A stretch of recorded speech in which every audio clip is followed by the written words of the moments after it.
waking up early with your host, Kyle Walden, and another episode of High Desert Heathenry. Oh, yeah, you can see my hammock.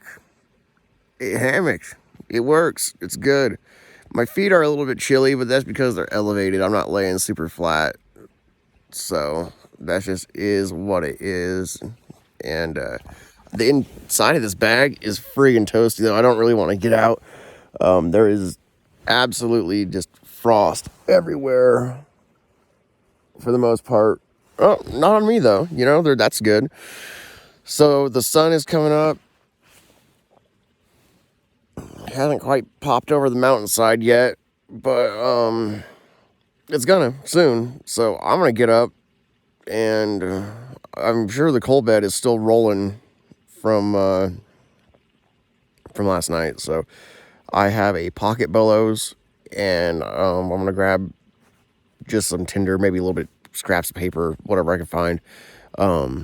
Toss it in there, throw some wood on, you stoke it up with the pocket bellows just to get some heat going, and yeah, we'll see how it goes. I probably won't use the fire to make coffee. It's just gonna take too long, so I'll use I have a Peak 1 burner, and I've got some cans of fuel and some good old Folgers instant crystals. Let's do it. Well, it's kind of frosty. Nothing fancy going on. I'm just gonna use part of a paper bag that I have here with a little bit of oil on it, and get some stuff, stick it in here, maybe some other loose debris, but everything is covered in frost, which means it's not gonna light. I might be able to use some of the wood that I had from last night. I mean, I can feel the heat coming out of this still, which is excellent. So, I'm gonna go ahead and just get it going the best I can, and we'll go from there. I need to get some warm water going. I need to brush my beard. I can feel that it just looks crazy.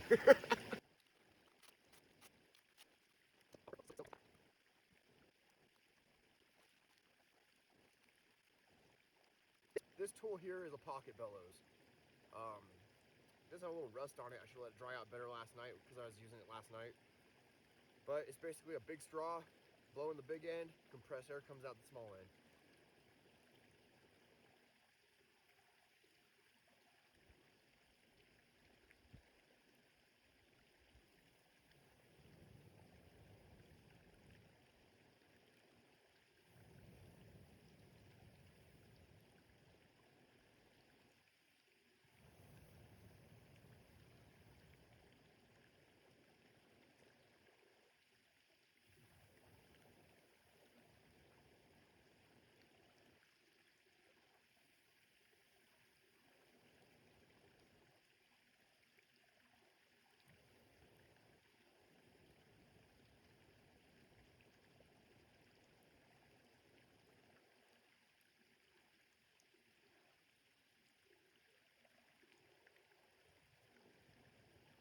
Doesn't sound like there's a ton of fuel in my can, so I've got another can.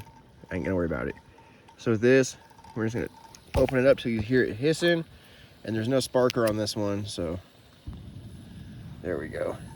Just get it going. Put our cup up there, get some water in that, and make some coffee. Just a beautiful place. When it's green and the grass is super tall, it's equally as beautiful, but last time we were out here, I stepped over like a bunch of snakes just hiking around, and I was like, man, I'm glad those were not, venomous snakes. So it's been months since I've come out here, right? I came out here, and like I said, the grass is green, tall, all that. But we had a little wall that we built here. Our friend Justin, we call him Fish Wizard, he put this wall up as like a little blind, and we'll walk around. Sorry about the shakiness. But yeah, we made this little chair with a little back brace on it. But you can see it's just a little toilet, backwoods toilet out here. That way it's hidden from everything, and you got your blind. And if you're actually back here, you can't really see anything from the campsite. No one can see you, so it's pretty neat.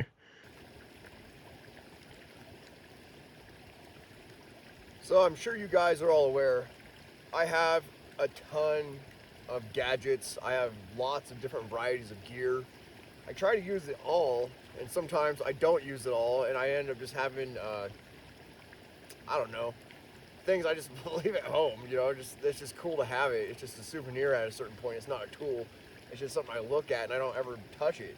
But this is one of the things that I've been really trying to use, and it's just a single blade Victorinox Swiss Army knife. It's the Bantam Swiss Army knife, and I really like this just because it is super small and convenient. It fits like really flat and slim inside your pocket.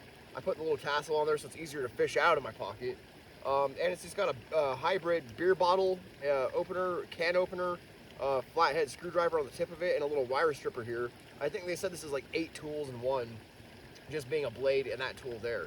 So, I mean, I like it. It's actually quite sharp in the cutting profile on it. You know, it's thin, so it's a really good slicer. I was using it to cut my steaks last night, and I just thought, wow, it's cutting through the steaks just like butter, just like one cut and it's all the way through. Nice, perfect, clean cuts. And yeah, I've been trying to just use it more and more. And the cool thing about Victorinox is they're stainless, and this steel, I'm not sure the type of steel. We'll have to look it up online. I'll get back to you with that. But they're really durable for what they are, but at the same time, they sharpen quite easily. You know, as compared to like my Spyderco with S1, you know, CPM S110V steel. It sharpens decently easy, and it's really, really brutal. It's a really good steel, but I don't always want to have to go sharpen this because, one, I like to precision sharpen it, so I keep the edge on it at 22 degrees. That's what I do with mine. I use a Gatco precision sharpener. And same with the bushcrafting knives. You know, I try to keep them really pristine and at a certain angle. That way, it's just, you know, it's just my preference. It's what I like to do. But this little cheap knife here, I don't really care as much. So when I'm in a rush, just putting in, you know, an edge on it on a handstone or whatever you have in your pocket, a Lansky puck, whatever it is, I don't feel nearly as bad about doing that to a knife like this as I would this, because that means I'm gonna have to go back and recondition the edge and reprofile the edge, and I don't want to have to do that. It just takes forever to rework a really high-end piece of steel just because of how tough they are. So I try to use multiple knives throughout my adventures, and just all for different purposes.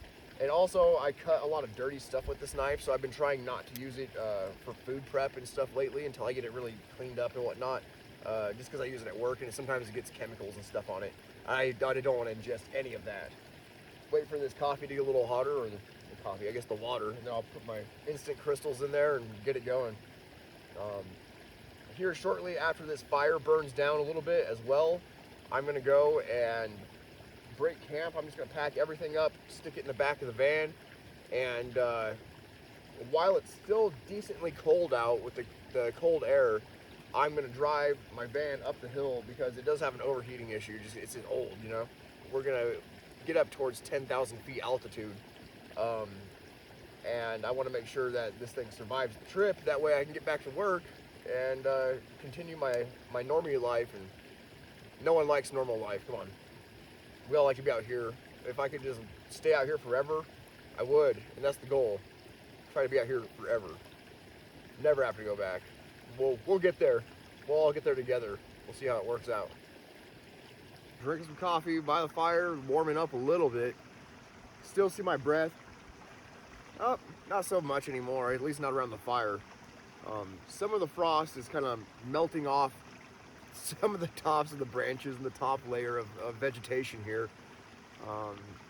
I'm just going to give it a chance to warm up just a little bit more and sip this coffee down. And once this fire quits burning, because it is still going pretty decently, once we get to that point that I can actually safely leave here without having anything burn, then we will leave and we'll head up to Grubs Lake. Like I said, it's up the hill. It'll be a little bit of a drive. It's just like a little lake, like a snow, I don't know if it's from snow melt or just precipitation, because we do get plenty of snow in this area up here, but we'll see how it goes. There are a lot of trout in it, and last time we were out here, all together, the 3 of us caught our limit. We'll see if we can do that again. It's gonna be pretty fun. I anticipate having a good time. There's usually plenty of people up there, which is the most surprising thing. You drive out here and you're like, wow, I love being out here and there's no one around this place. And then you drive all the way up there and you're like, why are there 15 other vehicles parked at the lake in the top of the mountain at like 10,000 feet just fishing? it's gonna be fun. Hopefully we catch at least 1 or 2 fish. I'm not trying to go for a huge, my full limit necessarily. I've still got, half of my steak from last night. I actually brought a pork loin with me, and then to have a couple trout, we'll be eating good regardless. I don't know if I told you guys already, but last night I was trying to listen to some music on the JBL Charge 4 speaker. I thought, man, I'm gonna bump some more Druna and stuff. I didn't have it downloaded though, and I have no cell service. All I had was Danheim's newest album, Dome Dogger, and I listened to that like 3 times throughout the course of the day. And I thought, man, what else is here? I had the entire discography of Hatebreed. So I listened to almost all of it last night, staying up, just drinking meat out here, jamming by the fire by myself. And dude, I tell you what, I love Hatebreed. They're just such an epic band, and sometimes I'll take a break from them, and that's how it is, I think, with a lot of bands. You listen to one band, and then you'll bounce to another band and listen to them for a while, and then you're like, oh man, I kind of need to listen to these guys again. And I went back and I was listening to them, and they are just the most motivational metalheads there are. I love listening to those guys. Their message is always super positive, and it's just fun. It's fun music. If you don't ever listen to Hatebreed, check them out. I know it's probably kind of loud right here, but look at the ice that is on grass. That grass is the same as this, but it's just been covered in water over the course of the night and frozen that way into like giant droplets. Oh, I'm hiking through this stuff. You can see this is like frosted still. I was gonna hike out here, try to get some photos for you guys.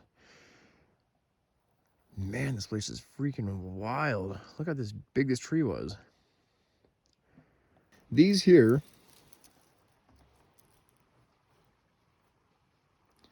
I wouldn't eat them now, but these are edible. We just broke camp. Everything is good to go. It's all cleaned up. Picked up all the trash, picked up some extra trash even that I found, just little pieces of tape and stuff like that. You can see the sun coming in on the mountains in the background. It's gonna start warming up pretty quick. So while I have nature on my side with the cold weather keeping my van cold, I'm gonna try to book it up to the top of the mountain and see if I can get this old beast up there. If I can't make it, then I guess we're gonna go over to Middlegate and grab a cheeseburger. I'm gonna let the van completely cool off, so I'll probably walk down here and show you guys a little bit of just what's going on.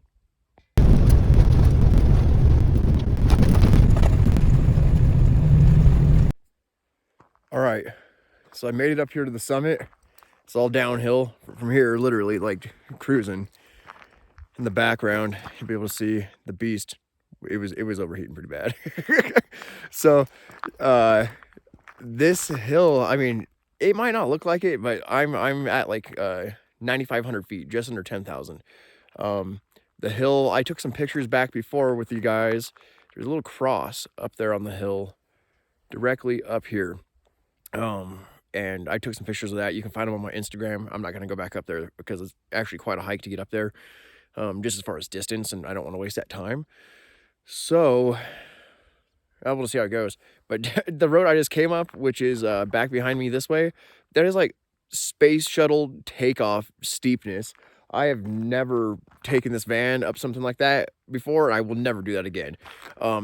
Absolutely terrifying in its own way.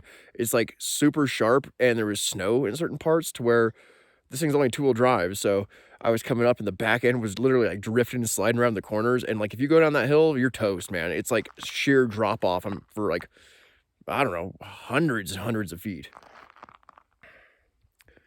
So I hiked up here, try to get some cool photos. You'll find them on Instagram. But now I'm like, gosh, I gotta hike all the way back down. And it's not that far on the camera, but it's just like, it's kind of steep. You get halfway up and you're like, your heart's pumping. I can't ever get anyone to come out here with me. Except like 3 friends that actually enjoy doing stuff like this. No one else, I don't know, likes doing anything. They like sitting at home in the comfort of their lazy boy recliner, with their Snuggie blanket or whatever they got, and all their home comforts. All right, here we are. We're back at it. We're driving again, taking it nice and slow because this is very steep terrain.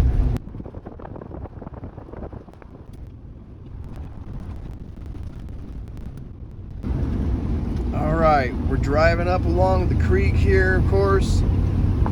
Got a little outhouse out here that was put out here by the Department of Forestry and such. And if you look in the back, I'm gonna try to zoom in way back there. Look at that, those rocks. This place is awesome. There's actually a little trailhead marker up here, and the lake is right down through the mountains over here, and that's where we're gonna head to. So yeah, get another shot of that. Look at this. Here we are. We've made it down the hill safely at that. It was a little sketchy, but we're here at the Kingston guard station.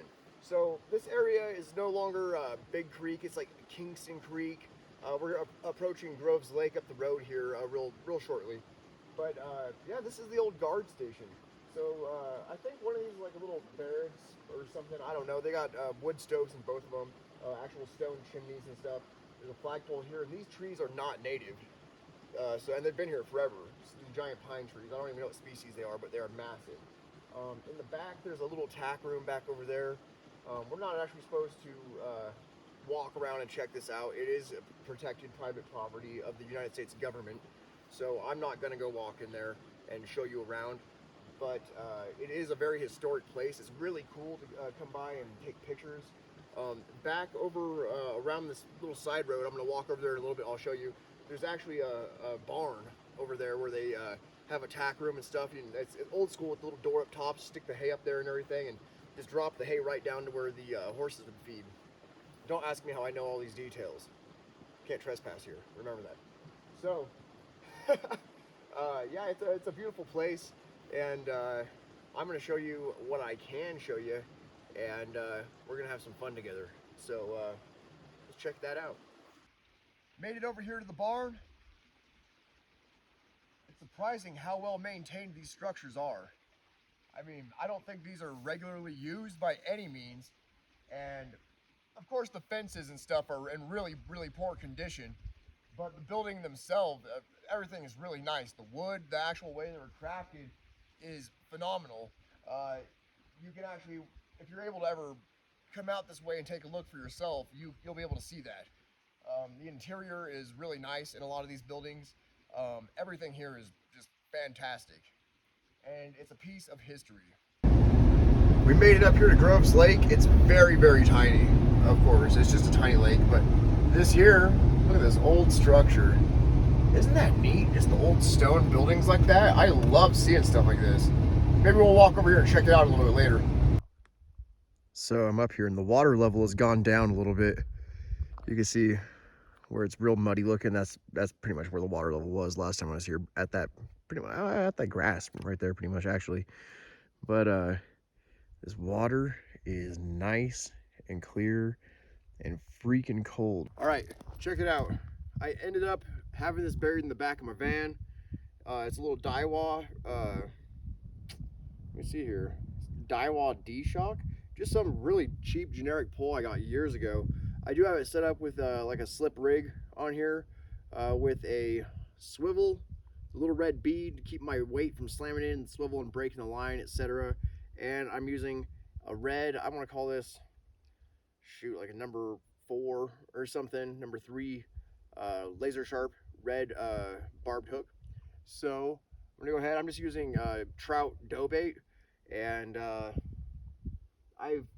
I've been walking around, and I can actually, as I've been getting ready, I can actually see the trout just swimming. The water is that clear, and there's like right here, so this will be perfect for catching them. Let's do it.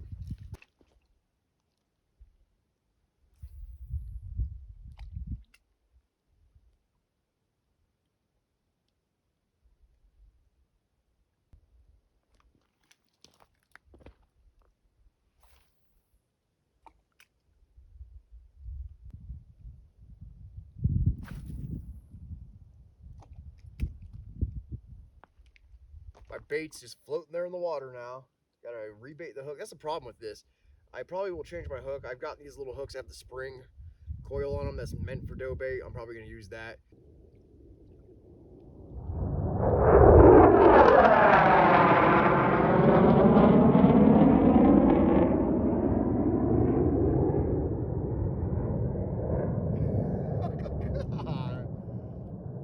That was freaking loud.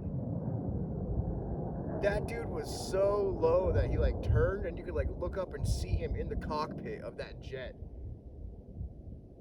Top Gun Squadron, man. Gosh. God, blow my eardrums out. That was crazy.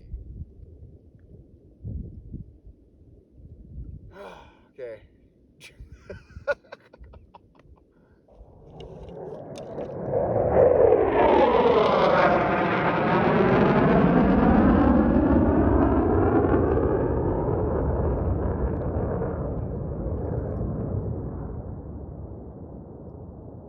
That was the second time in like, must have been 1 minute. Dude, that is so low. That guy is just like coming through the canyons here. He was totally sideways again, just like flying right on through here, super low.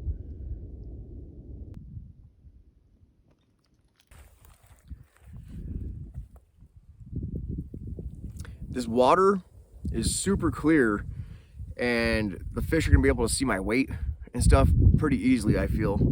So what I'm gonna end up doing is giving myself a decent length leader. It doesn't need to be outlandishly long or anything, but I'm gonna show you how I tie this on. This is the hook I'm gonna be using. It's a little treble hook. You can see, get over here by the camera, get it where it looks okay. It's got that little coil, that little spring coil wrapped around it. That's just to hold the dough bait on. That way it can bite on. Sometimes you get like chicken liver dough bait and some of that really stinky stuff for catfish. This works for that also, except you're not getting your hook back at that point because catfish, they're kind of dumb and they just swallow whatever like a vacuum, just suck it in and it'll be in their guts. And unfortunately, now they're dinner anyway. But I mean, it's what it is. So I'm gonna take this line, try not to stab myself with a hook, right? I'm gonna take the line, I'm gonna fold it in half. I'm gonna pinch it so it's real small because I'm gonna feed that loop, get here so you can see, I'm gonna feed the little tip of this loop through the hole.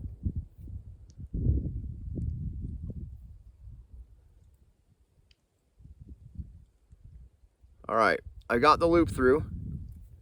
So now I'm gonna tie an overhand knot. Give yourself plenty of room as well.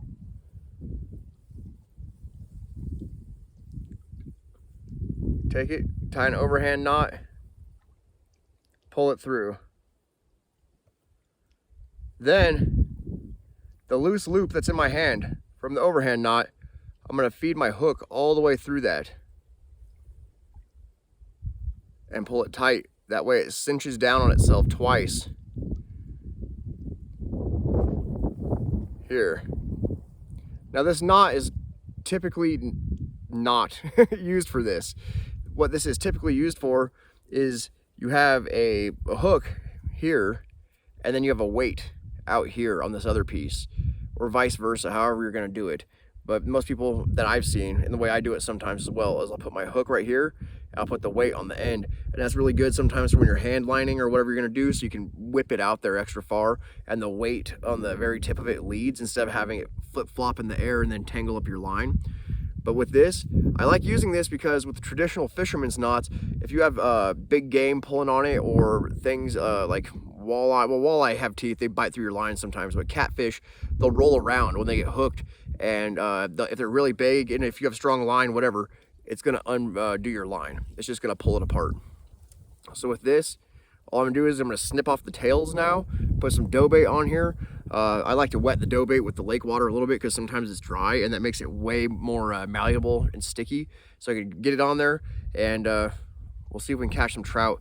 I've seen some, I'm probably gonna reposition. I've seen some over here on the left side of the lake and over on the right, but none really directly where I'm parked at and have the camera set up. And I can actually see them jumping out there. The unfortunate thing is I'm not really able to cast out that far with my setup. So I'm gonna try to just come over here and do the best I can, and I'll be here for a couple hours. It's only 10:15 in the morning, so probably leave here around 1, 2. I don't know. We'll figure it out.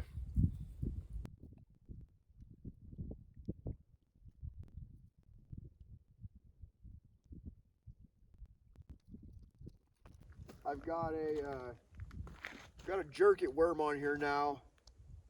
I'm gonna try to cast out. There's no scent on it or anything really, other than the power bait that was on the hook that just came off, because I just swapped hooks and I tried power bait again and I wasn't recording, and yeah, it just came right off. There's no point in doing that. So I'm at this point now where I just gotta make it happen. I gotta try something, and at this point I'm out of bait. I've only got artificial lures that are unscented. I can't cast very far with this little tiny pole, so I'm gonna go for a little bit, but if I don't get anything, I don't get anything. I've got some food anyway, so I'm not too worried about it. However, I know they're out here, they're eating my bait. Watched them jump up and eat the bait. They knocked off the hook, and last time I was out here, we all caught our limit, all 3 of us. So let's see what happens.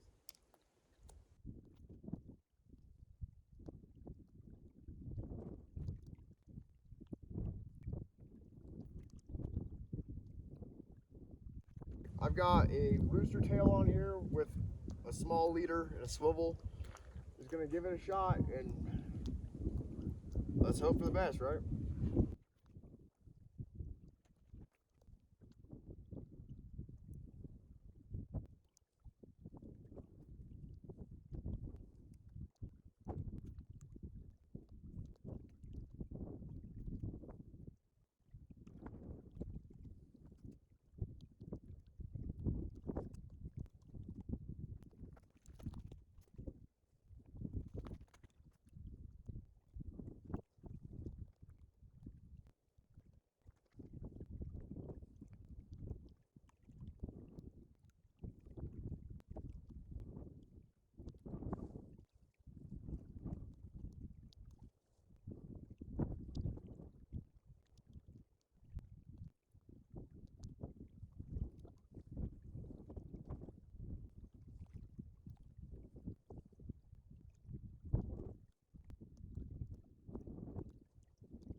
All right, I'm calling it quits. I've been out here for hours, probably 2.5 or 3 hours, fishing, filming. I've had a ton of bites. I've had my bait stolen enough to where I almost used a whole jar, or half a jar, I guess, what was left of my power bait. I had a really nice rooster tail that I was using, and I was casting out on the right side of the lake here off camera, and I kept having a fish follow it up to the shore until it saw me standing there, and it would just dip out. So now I'm at a point that I can't fish anymore because I was trying to catch that fish over there, and I got a snag and ripped that lure right off of the line. So I was putting it away. I'm going to drive on out through Kingston. I've never driven out that way, so I'm going to see what lies ahead on the road out that direction. If there's anything cool, I'll take some pictures and some video of it. But before I actually leave the lake, I'm going to walk over and look at those ruins that we saw on the way in. And yeah, from there, I'm going to head on out. And if I find a good place to camp that's suitable, might as well take the opportunity to camp. But if I don't see any good spots as I head out of here, then I'm likely just going to go up and head back into town. And I'll stop at Middlegate and show you guys that place. It's pretty cool. So here we are. You can see there's a little corral out that way. We got the actual building here. And some nice rocks. Some nice scenery out around here. And this is right down the road from the lake right here. I'm parked around the little berm. You can't see the van or my chair or any of that. Look at this.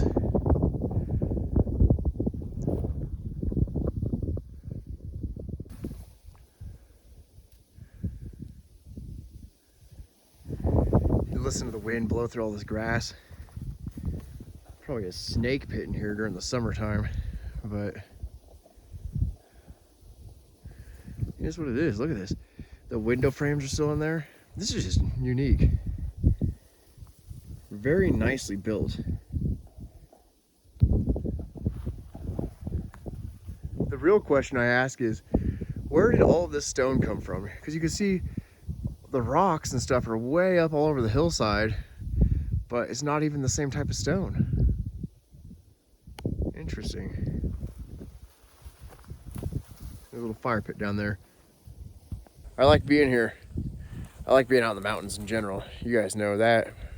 But finding pieces of history and trying to understand how they came to be, why they are, who built them, you know, where the materials come from, it's just very, very intriguing to me.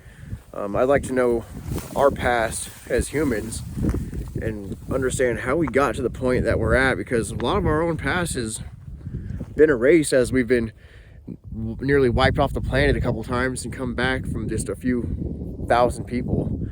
You know, that's happened at least twice. And now we're at the point that historically we think that there's more people on the planet than ever has been. But what brought us here? This kind of stuff. Stone buildings did. And old school craftsmen and stuff. It's awesome. It's history and I love it. All right, we're on the road again, heading out towards the Kingston side of stuff.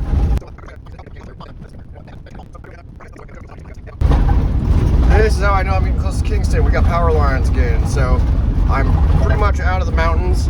I'm just gonna take it slow and easy as it's all downhill on dirt roads, and yeah, we'll just see where I pop out at, and then I'm gonna head back to Middlegate, I think, today, and go grab a cheeseburger and head on home, get these videos online for all of you good people. I think I've answered my own question about where did the shale chunks for that little cabin come from.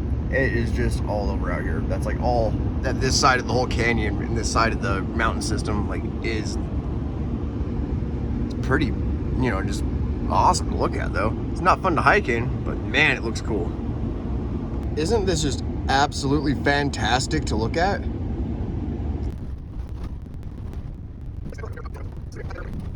All right, this is Kingston. I've never been here. A lot of history in this place. Most of Nevada has, you know, a really rich history that people don't know about, and it's due to the fact that, you know, well, I guess the history is due in part to the Civil War and us really providing a lot of money via silver mines and some gold mines, but primarily silver. That's why we're called the Silver State. And a lot of these little towns were based off of mining back in the day, and that's why these old ruins are here, because that's how people lived, was just in these stone cabins. And you know, some of the towns that still exist, like this one, Austin's another super small town. There's just a bunch of them. So I don't even know where the heck I'm going right now. I'm gonna go ahead and get my GPS out, and once I get back on the highway, I'll give you an update. We're driving on now, gonna link up near Austin, and then from there it's about an hour and a half, maybe a little bit more, until I can get on out to Middlegate, go grab me a tasty ass cheeseburger. I figure I'll give you a little peep at Austin as well as I drive through here. This is Austin. It's historic, it's tiny, very small population, and yeah, it just is what it is. It's a cool little place. I'm not gonna film the whole thing, but it's worth stopping by and just checking out. There's not a lot here, you know. It's one of those things you just drive through and you're like, wow, that was cool. 5 minutes, literally. It's that small. Same with Kingston. It's just there's nothing there. It's a pocket of old historic buildings where people have been hanging out and farming and mining and, you know, just keeping it alive. I made it to Middlegate. This is what it looks like inside.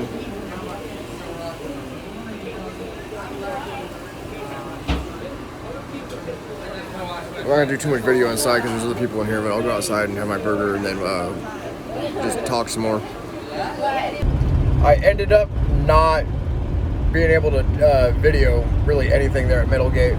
I ended up getting my food and hanging out. I got a pretty awesome burger, honestly. That Middlegate has amazing food.